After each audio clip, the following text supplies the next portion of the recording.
convido você a abrir a sua Bíblia em Apocalipse capítulo 6.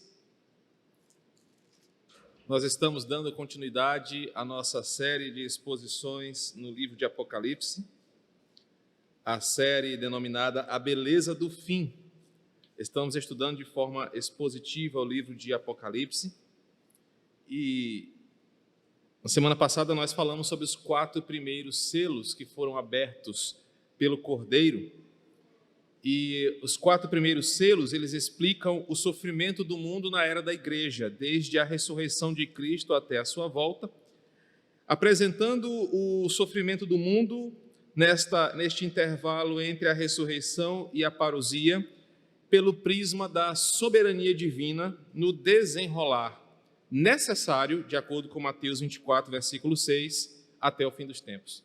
E na semana passada nós olhamos para estes 4 selos abertos e o que eles representam, e mostramos que apesar do mundo estar um caos e o nosso desejo por responsáveis e culpados ser uma coisa quase que inerente à nossa realidade, estes 4 primeiros selos dizem o seguinte: é o Senhor quem está de forma necessária conduzindo a história por este caminho.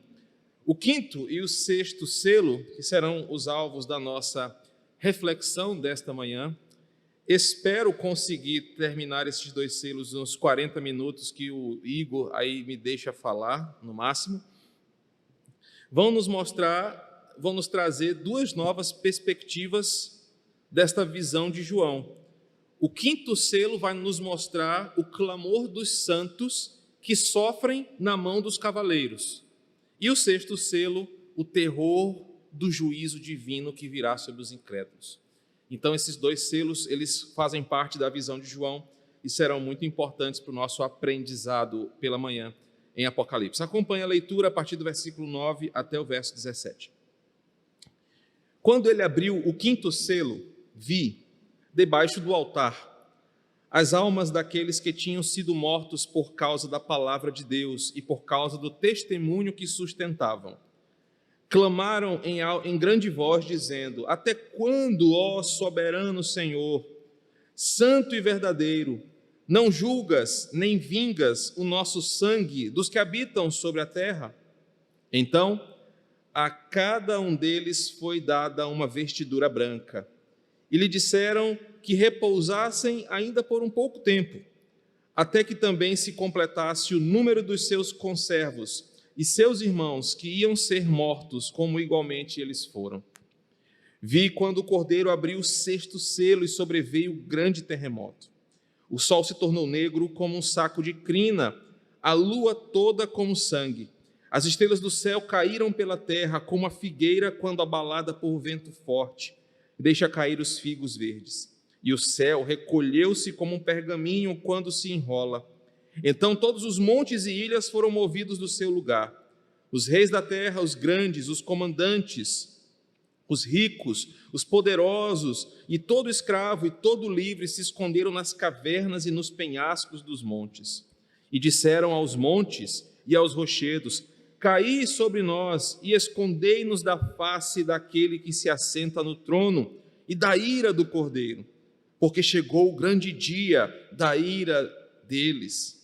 E quem é que pode suster-se? Vamos mais uma vez orar? Espírito Santo, que beleza e que verdade gloriosa há nesses textos. Nos ensina hoje, ilumina o nosso coração, que possamos sair daqui edificados pelas coisas que descobriremos nessa manhã. Compete ao Senhor tudo isso, não compete a mim, não tenho capacidade para isso sozinho. Por isso, me auxilia enquanto pregador da palavra, mas também ilumina a tua igreja para perceber as verdades da tua santa e poderosa Escritura. Assim que oramos em nome de Jesus. Amém. Meus irmãos, continuando a visão de João e indo direto ao ponto, o versículo 9 começa de forma diferente das demais aberturas dos selos. Pois dessa vez, quando o selo é aberto, diferente dos 4 primeiros selos, nós não temos aquela voz ordenando que aconteça uma nova forma de juízo ou de tormento. Não existe aquela ordem: vem, para que surja alguma coisa, como os 4 cavaleiros que apareceram anteriormente. Quando este selo é aberto, no versículo 9, o que João percebe é a reação daqueles que estão debaixo do altar. Uma expressão que é interessante, porque estar debaixo do altar significa que eles estão na presença de Deus, submissos à sua glória, perto do Senhor, mas prostrados em oração e súplica. Estar debaixo do altar significa que havia uma numerosa multidão que estava prostrada diante de Deus, como que suplicando e o adorando perto daquele trono que ele viu no capítulo 4.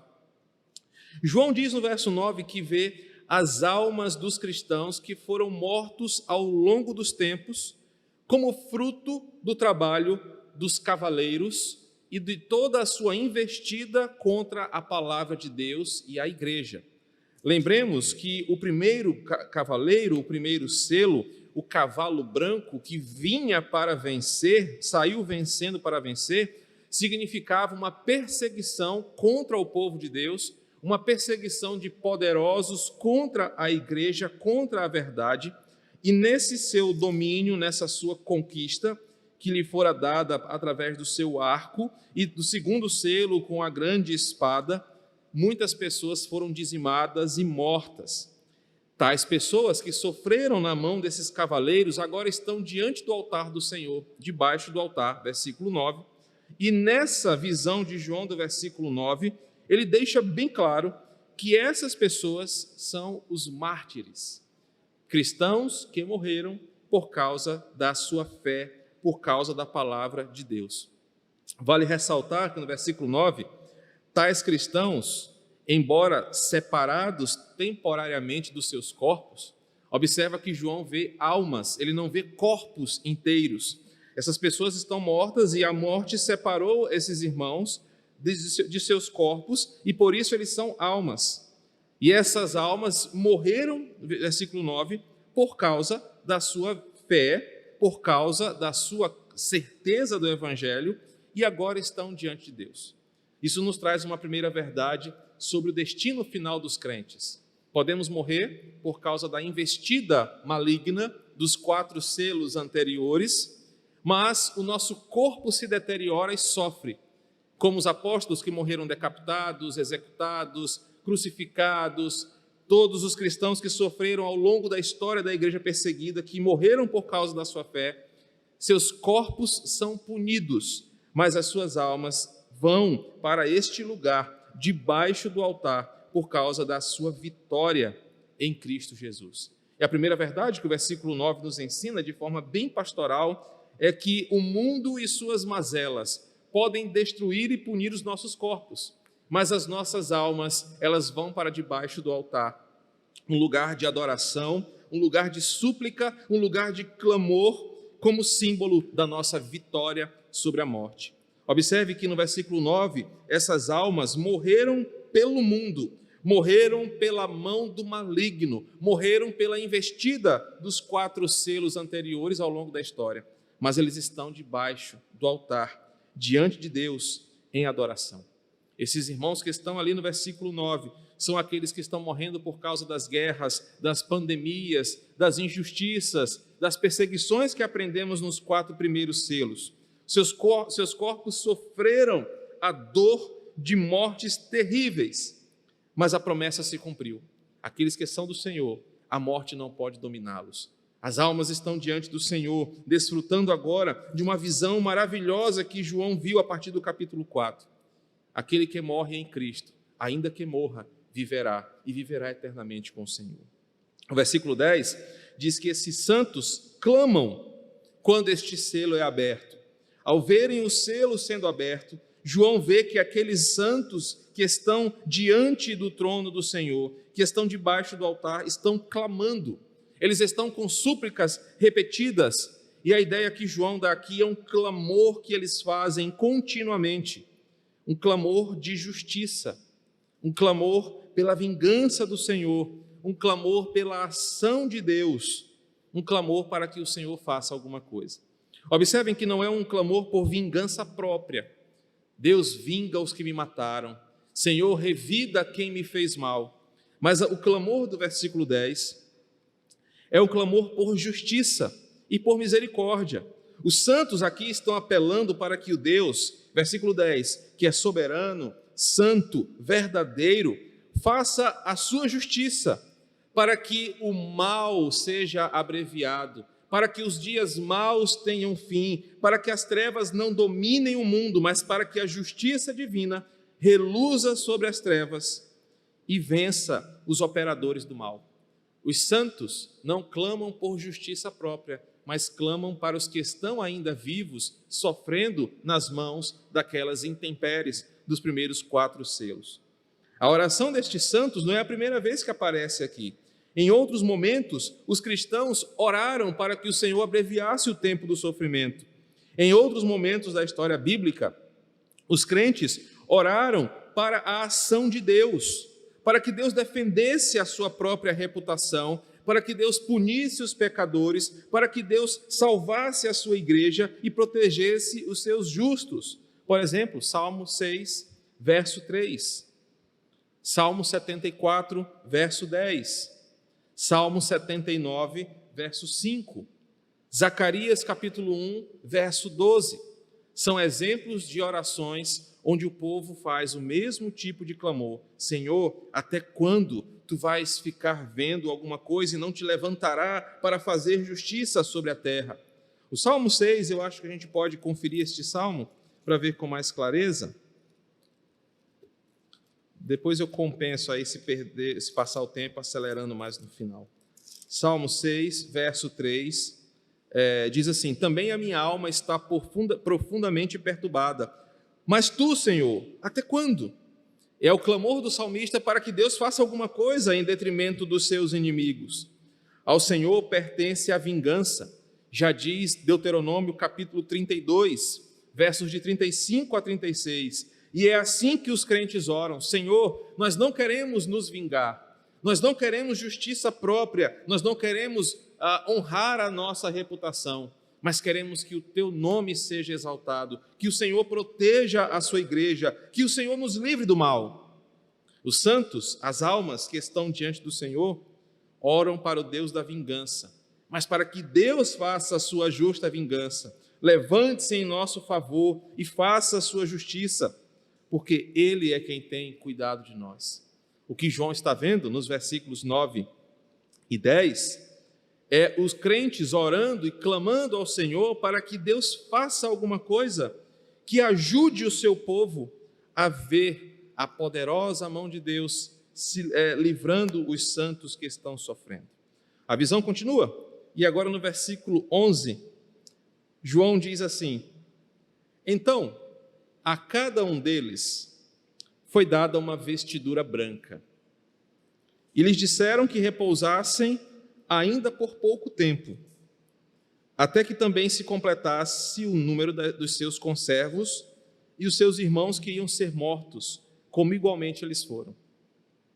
O versículo 11 tem um desfecho interessante deste 5º selo. A estas almas que estavam clamando continuamente, insistentemente, há uma voz que surge, há uma ação que acontece. A estes santos foi dada uma vestidura branca, um manto, uma bata, uma roupa branca, uma túnica, melhor dizendo. E a informação aqui demonstra o grau de pureza e santidade daqueles que se encontram no céu. Claro que João está expressando uma visão, e eu não consigo imaginar que o céu será todo em tons de branco. Até porque um Deus tão artista como é o revelado na Escritura, que cria cores, texturas, nuances, não vai querer o céu como uma monotonia monocromática.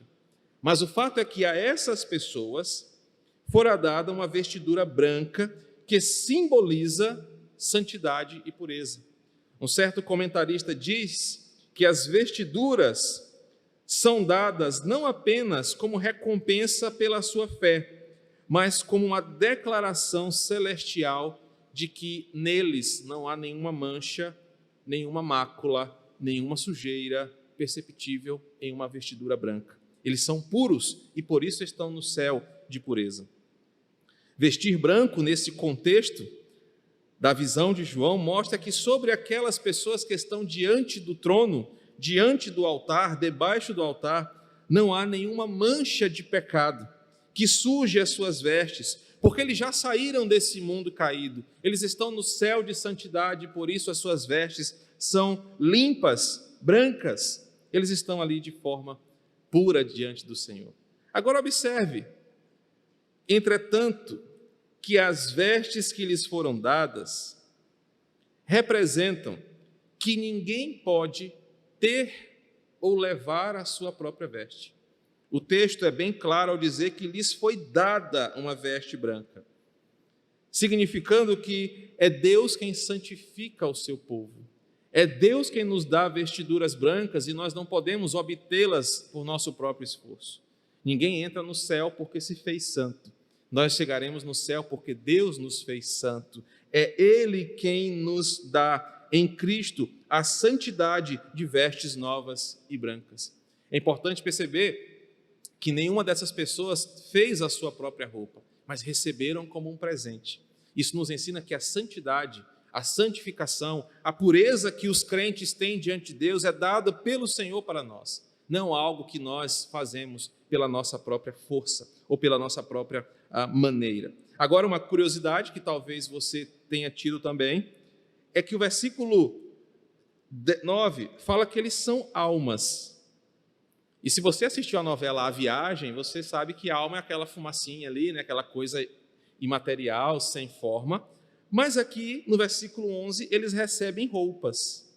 Como é que é essa história? Como é que alma veste roupa? Será que eles eram o Gasparzinho do céu, né? Só aquele pano branco andando no céu? Uma curiosidade que me veio quando eu li esse texto, eu falei, eu não vou deixar isso passar despercebido.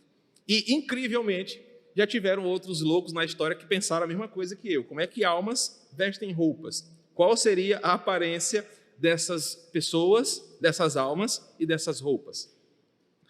Um certo estudioso disse que a expressão que João usa aqui era pautada em textos apocalípticos, judaicos, fora da Escritura. Em outras palavras, o conceito que João vê aqui não é explicado na Escritura, mas existiam outros comentários judaicos antigos que explicam essa mudança de realidade entre o corpo carnal e o corpo espiritual. E aqui os teólogos ortodoxos concordam.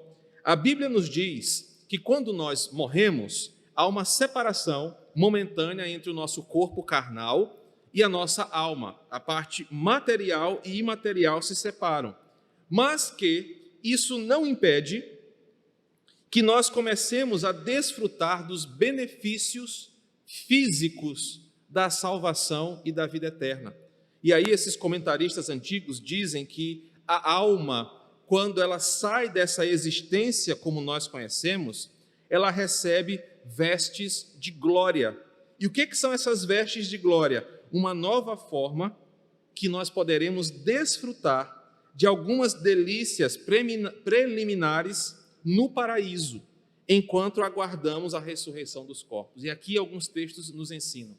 Jesus, quando ressurge, ele ressuscita em uma nova forma corporal. Os discípulos não o reconhecem visivelmente, eles não sabem, olha, ali é Júnior, ali é Lely.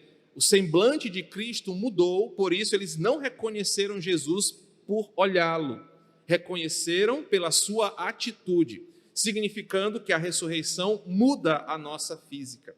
Jesus comeu, Jesus bebeu, Jesus atravessou estruturas físicas e foi, assunto aos céus com essa nova realidade, explicando que o corpo glorificado dos crentes será um corpo dessa forma.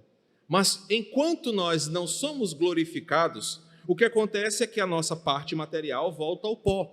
Eclesiastes capítulo 12. Mas a nossa alma vai ter uma transformação para que possamos aproveitar o paraíso. O ladrão na cruz recebeu aquela mensagem: hoje estarás comigo no paraíso. E o que nós faremos nesse paraíso? Nós aguardaremos o retorno do Senhor, a glorificação dos corpos e a entrada definitiva no céu. Mas enquanto nós estivermos lá, os estudiosos dizem que nós não vamos ficar como alminhas penadas, vagando de um lado para o outro, sem braços, sem pernas, sem fazer nada. mas que o nosso corpo espiritual receberá vestes de glória, para que você possa provar sabores, ver coisas, tocar em texturas que aguardam os santos em seu estágio final de recompensa. Outros afirmam que as vestiduras brancas que João descreve aqui são apenas um modo de falar do que ele estava vendo no céu, de pureza e santidade.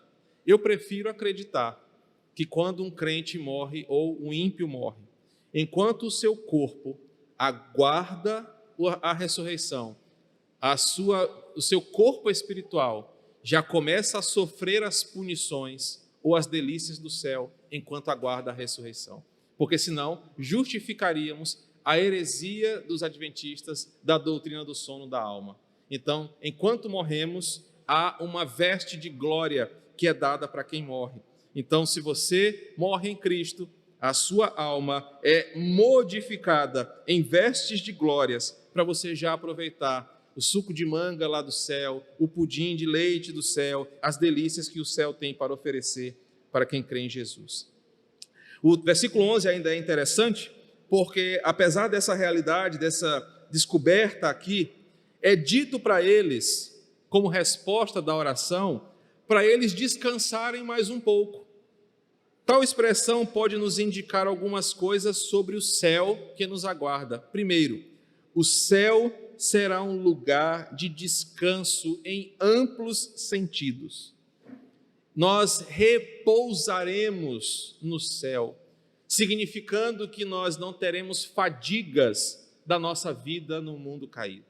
Lá nós trabalharemos, vamos ver isso lá na frente, teremos uma agenda semanal para cumprir, movimentaremos a cidade celestial, mas nós faremos tudo isso sem fadiga, sem cansaço, repousaremos.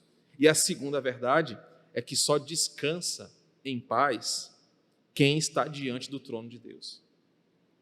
E talvez eu vou ser um pouco mais duro aqui, porque quando você fala para o ímpio ou para a família de um ímpio, olha, que ele descanse em paz, você está mentindo e pecando para aquela pessoa. É impossível que um ímpio que morre sem Cristo descanse. Uma pessoa pode ter uma vida sofrida aqui, de muitas doenças e mazelas, mas se ele morre sem Cristo, ele não terá descanso do seu sofrimento, pelo contrário, só aumentará. A Bíblia diz que só quem está em Cristo descansa em paz. Meus irmãos, e o mundo precisa ouvir essa verdade, porque se um pecador morre e você diz uma mensagem mentirosa, embora cheia de boas intenções, fulano descansou. Você está mentindo para aquela família, você está iludindo aquela pessoa, porque ele não descansou. Os seus piores dias começaram a partir daquele momento. O sofrimento eterno começará naquele instante, e aquela alma sofrerá a punição eterna dos seus pecados. Sentirá níveis de dor e sofrimento que nenhuma doença aqui pode dar. Nós precisamos fazer que o mundo ouça essa verdade, porque nós iludimos pessoas que sofrem em seus pecados aqui, que vivem em sua desobediência aqui, como se a morte para eles fosse agora um descanso, um merecido prêmio que eles receberam por desobedecer ao Senhor a vida inteira aqui. Claro, nós vivemos naquele limite da educação e da ética, mas deveríamos aproveitar momentos como esse, velórios de ímpios, de pessoas que morreram sem Cristo, para pregar a mensagem do Evangelho. Só descansa em paz quem está diante do trono do Senhor, e só está diante do trono de Deus quem morreu em Cristo, quem é santo e puro por causa do que Deus fez. Só pode descansar em paz um crente que morre no Senhor. Por mais duro que isso pareça, por mais seco que isso seja, nós precisamos alertar o mundo para a verdade bíblica. O ímpio, quando morre, ele não descansa.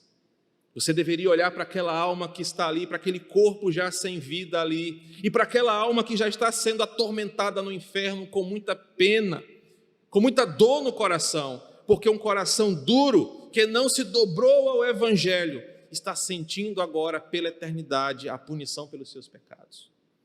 No velório de um ímpio, você deveria chorar, você deveria orar pela família, ao invés de dizer, ele descansou, nosso guerreiro, a nossa guerreira descansou. Quando na verdade coitado dele, agora é que o bicho vai pegar. Irmãos, isso nos leva a uma atitude evangelística. Isso nos leva a uma postura de oração, de não querer que pessoas sofram eternamente, mas que mais e mais pessoas possam descansar neste lugar de repouso que é o céu. Que mais e mais lápides no cemitério estejam escritas: vá em paz, descanse em paz, mas sabendo que essa paz que está escrita ali só pode ser verdade porque morreram no Senhor. O versículo 11 nos mostra que a esses santos que estão no céu, a voz afirma que esse repouso é merecido por causa daquilo que Cristo fez. O céu será um lugar de repouso, um lugar de descanso. E eu às vezes brinco muito com Lely e com meu pai. Se meu pai já descansa aqui na sua aposentadoria, imagina o que ele vai fazer lá no céu, ele vai hibernar lá no céu. Mas é um repouso merecido para os cristãos, pelo que Cristo fez, e só descansa em paz quem está diante do trono de Deus. A voz afirma que esse repouso ainda é por um tempo, um pouco tempo, mas é necessário para que o plano da salvação dos eleitos de Deus fosse consumado. Observe que ele fala: descansem por um pouco tempo, para que se complete o número dos seus conservos e irmãos, que vão ser mortos, igualmente vocês foram. Este pouco tempo remete principalmente à certeza de que o fim está chegando. É um pouco tempo, mas ainda será o tempo ideal para que todos os que foram salvos pela palavra sejam alcançados, para que todos os eleitos sejam chamados para a verdade, para que a palavra do Senhor alcance o seu objetivo. 2 Pedro, capítulo 3, verso 8 e 9, diz assim: que o Senhor é longânimo, e Ele não voltou ainda, porque Ele quer que os eleitos sejam salvos, que aqueles sejam alcançados, mas quando isso acontecer, o Senhor retornará para buscar a sua igreja. Esse pouco tempo é o tempo que Deus está fazendo a sua obra, completando a sua grande missão. A garantia de que Deus vai honrar o seu nome e que Ele vai punir o pecador e que Ele vai trazer juízo acontecerá em breve, e esse é o resultado do sexto selo. A partir do versículo 12 ao versículo 14, nós temos a continuação da visão de João. João presencia algo terrível, a abertura do sexto selo e agora uma série de fenômenos cósmicos que abalam a criação. É importante eu ressaltar que o sexto selo é a resposta da oração do quinto selo. Senhor, até quando? Até quando, Senhor? Nós vamos passar por isso. O sexto selo é o seguinte: hoje é o dia. Então é importante ressaltar que o sexto selo é a resposta da súplica dos mártires. É o tempo determinado por Deus para que o mundo chegue ao seu fim. O grande terremoto do versículo 12 é um tema recorrente na Escritura, quando se refere aos efeitos naturais com que o juízo de Deus acontecerá. Em outras palavras, a Bíblia diz em vários textos que o juízo de Deus começará com um terremoto de proporções globais. Apocalipse capítulo 11, versículo 13, Apocalipse 16, verso 18, Daniel, Zacarias, todos esses textos falam que um grande terremoto abalará, Mateus capítulo 24, abalará a terra quando o dia do juízo final chegar. E esse terremoto vai desencadear outros eventos naturais que levarão o mundo a um caos. Vamos acompanhar. Esse terremoto do versículo 12 parece demonstrar que um impacto de estrelas que caem do céu, a palavra aqui asterix, de meteoros, corpos celestes, vão cair sobre a terra com muito impacto, com muita força, e esse impacto desses meteoros, dessas estrelas do versículo 13, causarão um terremoto de nível global, abalando a estrutura geológica da terra. Isso vai causar uma densa nuvem de poeira e fumaça tóxica. Versículo 13. As estrelas do céu, o sol se tornou negro como saco de crina, a lua toda como um sangue. A ideia de o sol se tornar negro como um saco de crina de cavalo é a ideia de que há nuvens tão densas e grossas, pesadas no céu, que vão impedir os humanos de olharem o sol e seu brilho, o que vai fazer com que o brilho do sol escureça e a lua seja pouco visível, como o evento da lua de sangue que nós conhecemos. Essa fumaça, essa poeira tóxica desses terremotos, desse impacto sobre a terra, vai expandir-se por todo o globo, como um pergaminho que está sendo aberto e desembrulhado. O versículo 12 e 13. Causando assim grandes tsunamis, maremotos, deslizamentos de terra e inundações, do versículo 14. Os versículos 12 ao 14 descrevem um fenômeno natural que será causado pelos elementos naturais usados por Deus para causar um grande pânico na terra. Terremotos eram velhos conhecidos dos habitantes que receberam esta carta perto da ilha de Patmos. Se você lembrar, quando nós estudamos as 7 cartas, eu falei sobre a igreja de Sardes, a igreja de Filadélfia e a igreja de Laodiceia, que foram abaladas por grandes terremotos. Mas o texto diz que esse terremoto era um grande terremoto, maior do que todos eles, e que os seus efeitos seriam globais. Então observe, as estrelas, os corpos celestes caem do céu, uma chuva de meteoros talvez. Esse impacto desses meteoros vai mexer com a geologia da Terra. O impacto desses corpos levantará fumaça tóxica, poeira tóxica, e ele vai se expandir por todo o globo. De tão densa que são essas nuvens, a humanidade não conseguirá respirar poluição tóxica, não veremos a claridade do dia, a lua será pouco visível por causa do impacto e do terremoto, tsunamis, maremotos, deslizamento de terras, inundações, serão um caos por todo o mundo. Versículo 14. Isso faz com que as pessoas se desesperem. Milhões morrerão aqui, só pelo impacto, pela nuvem densa tóxica, pelos efeitos do terremoto, pelas rachaduras na terra, pelos movimentos das placas tectônicas, pelos tsunamis, inundações, pelos deslizamentos de terra. Será um dia terrível para o mundo. Os poderosos, versículo 15 e 16, tentarão se salvar. O mundo estará em caos, em pânico. O juízo veio sobre os ímpios. O juízo veio sobre este mundo caído e sobre aqueles que não são de Deus. O juízo de Deus veio sobre este mundo pecaminoso. Os ricos e poderosos tentarão se beneficiar das suas riquezas e tentarão fugir buscando algum tipo de livramento. O versículo 15 e 16 fala sobre bunkers que são construídos em cavernas, em estruturas resistentes a impactos como bombas nucleares, terremotos, maremotos e quedas de astros celestes. Os ímpios, ricos e poderosos tentarão fugir do juízo de Deus, buscando aquilo que os seus recursos naturais, os seus recursos financeiros podem lhe dar. Diante dessa destruição global, aqueles que têm seus recursos tentarão sobreviver, mandando alguns dos seus para Marte, tentando colonizar a Lua, se escondendo em estruturas subterrâneas, mas eles apelarão para tudo que podem para serem poupados. Versículo 15, os reis da terra, os grandes, os comandantes, os ricos, os poderosos, seus escravos e os livres, se esconderão nas cavernas e nos penhascos dos montes.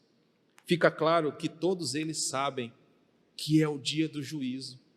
Todos aqui sabem que chegou o grande dia do fim e por isso eles correm, eles fogem, porque sabem que este dia simboliza o dia do juízo de Deus. Versículo 16, eles disseram aos montes, caí sobre nós, ou seja, nos protejam, não deixem que essa ira chegue sobre nós, esconda-nos da face daquele que se assenta no trono e da ira do Cordeiro. Meus irmãos, os poderosos no dia do juízo saberão que não é mais um terremoto, só mais um terremoto, só mais um tsunami, só mais uma catástrofe, mas é o dia do juízo do Senhor. E duas coisas importantes. Final do versículo 16. É o dia, escondei-nos da face daquele que se assenta no trono. Sabe qual é a pior coisa para um ímpio? É ver a face de Deus. Hoje à noite nós vamos dar um spoiler aqui. Nós vamos começar uma série de exposições denominada a oração das orações. Nós vamos estudar o Pai Nosso, a oração dominical. E nos próximos meses nós vamos olhar cada parte desta oração. E hoje nós vamos olhar uma pequena expressão, Pai Nosso. E nós vamos aprender uma verdade muito bela da Escritura. Só pode chamar Deus de Pai quem é seu filho. E Deus só olha como Pai para quem é seu filho. O ímpio não pode chamar Deus de Pai, porque Deus não é Pai de todos, Deus é Pai dos seus filhos. E pior, Deus não olha para todos como um Pai. O ímpio, quando vê a face daquele que se assenta no trono, não verá a face gloriosa, misericordiosa e amorosa de um Pai, mas verá a face majestosa, soberana, entretanto em santa ira, de um Deus que veio prestar contas com o mundo caído. Ai daquele que olhar essa face. E a segunda expressão do versículo 16, ira do Cordeiro. Bem, ao tempo inteiro, João fala que o Cordeiro tem sido morto.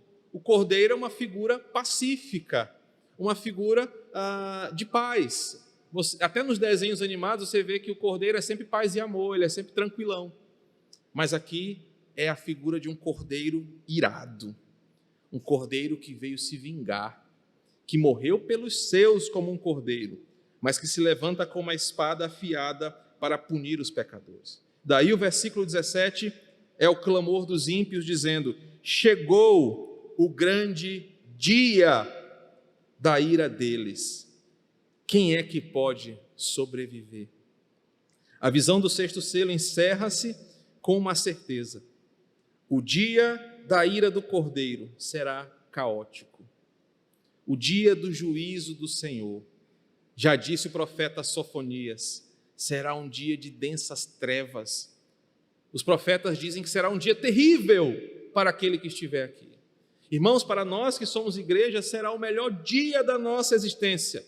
Paulo fala em 2 Coríntios que a terra devolverá os seus mortos. Nós nos ares seremos chamados para nos juntarmos com os nossos irmãos que morreram antes de nós. Haverá um grande cortejo. Haverá uma grande carreata, nem carreata, sei lá, uma grande, e nem essa loucura do presidente de moto, será um encontro, sei lá, um passeio de vivos e mortos transformados. Será um dia que nós veremos o nosso Redentor, será um dia que nós estaremos juntos louvando a Deus. Mas para o ímpio, será o pior dia da sua vida. Será a pior coisa que lhe acontecerá é se encontrar com Deus. Será o dia da ira de Deus contra eles. Não haverá isenções, não haverá habeas corpus, não haverá recursos junto ao STF, não haverá possibilidade de fugas para lugares distantes. Será o dia do tribunal, do juízo, do julgamento de Deus sobre este mundo. Toda a terra vai sentir a sua fúria e a sua santa justiça. Joel capítulo 2, versículo 11. Nesse momento, irmão, não haverá mais misericórdia, não haverá mais perdão. Lá em casa, quando o Lely precisa exortar os meninos lá com vara, a gente sempre escuta: não mãe, eu não faço mais, tentando evitar a chinelada. Com Deus não haverá mais isso. Quando ele chegar, não adianta você dizer: não Deus, eu vou me mudar, eu vou me arrepender, eu vou consertar. Não haverá misericórdia, não haverá perdão, não haverá ouvidos abertos para a súplica. O tempo se esgotou, apenas o peso da mão de Deus esmagando os ímpios, mesmo quando eles tentam fugir e se esconder. A espada afiada de Deus cortará a cabeça do ímpio onde quer que ele esteja. Só ficará livre desse dia aqueles que já estão debaixo do altar. Só ficarão livres desse tormento aqueles que estão com as vestiduras brancas. Nenhum dos eleitos de Deus sofrerá nesse dia, porque já estaremos com Ele, desfrutando da glória que nos foi reservada desde os séculos dos séculos. Assim, João termina a visão do sexto selo, e eu termino com pequenas frases que são aplicações para nós desse estudo. Estes 2 selos nos ensinam o seguinte: há uma glória e um propósito no sofrimento da vida cristã. Os mártires que morreram com um propósito, morreram com uma promessa, e isso é louvado. O Senhor é quem vai militar em favor dos seus filhos, a vingança pertence a Ele. Cada crente que morre aqui, que sofre na mão dos poderes caídos desse mundo, sofrerá nas mãos daquele que se levanta para se vingar em nosso favor. Outra aplicação: nenhum eleito irá se perder. Isso é que está escrito no versículo 11. Nenhum daqueles por quem Cristo morreu irá ficar de fora do céu. Isso é uma bênção. Ao contrário disso, Deus será longânimo, suportando esse mundo nojento e caído, para que os seus filhos, todos eles, sejam alcançados pela salvação. O dia do juízo de Deus chegará em breve, em pouco tempo, não tarda, está bem aí. Será um dia terrível que abalará toda a realidade física como nós conhecemos. Eu tenho ainda 5 minutinhos. Eu só quero que você ouça de uma outra forma o que vai acontecer. Projeta para mim, por favor, Anderson. 2 Pedro 3, versos de 10 a 13. Eu espero que você tenha conseguido assim desenhar na sua cabeça o caos desse dia. Mas eu quero que você ouça por outra... Eu chamei de Anderson, foi? É o costume, cara, perdão. Eu vi Chica rindo ali atrás. Igor, perdão, cara. É o costume. Virá, 2 Pedro 3, 10 a 13. Virá, entretanto, como ladrão o dia do Senhor, no qual os céus passarão com estrepitoso estrondo. De novo, a menção de terremoto, barulho, algo global. E os elementos se desfarão abrasados. Também a terra e as obras que nela existem serão atingidas.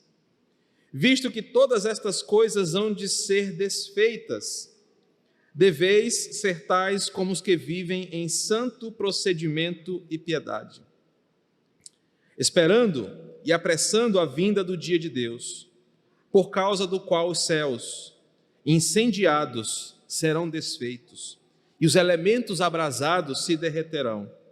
Agora, olha a bênção para nós.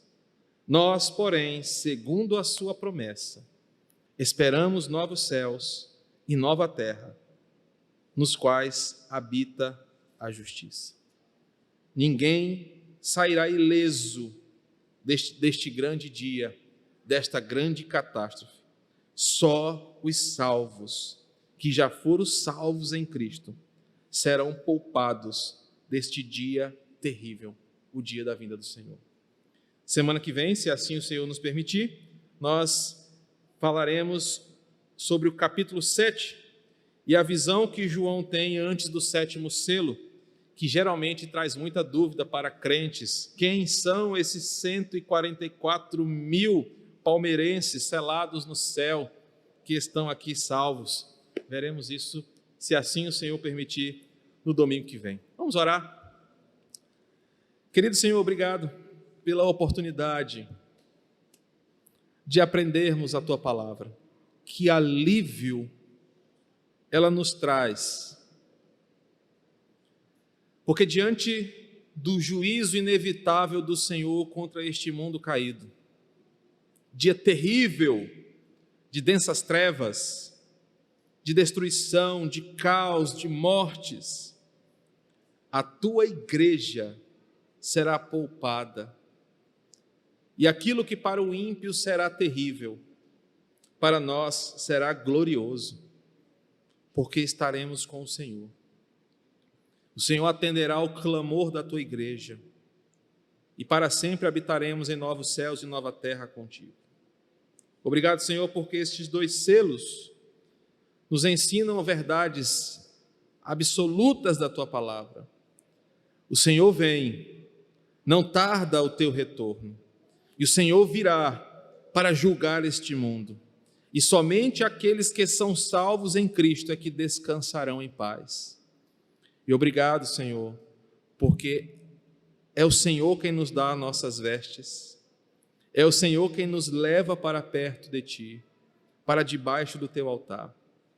Só irão sobreviver, é a pergunta que foi feita pelo ímpio, aquele que está guardado em Ti, aquele que habita no esconderijo do Altíssimo, aquele que está debaixo da sombra do Onipotente, debaixo do Teu altar. Louvado seja o Teu nome, pela beleza da Tua palavra, manifesta a nós nessa manhã. Assim oramos em nome de Jesus. Amém.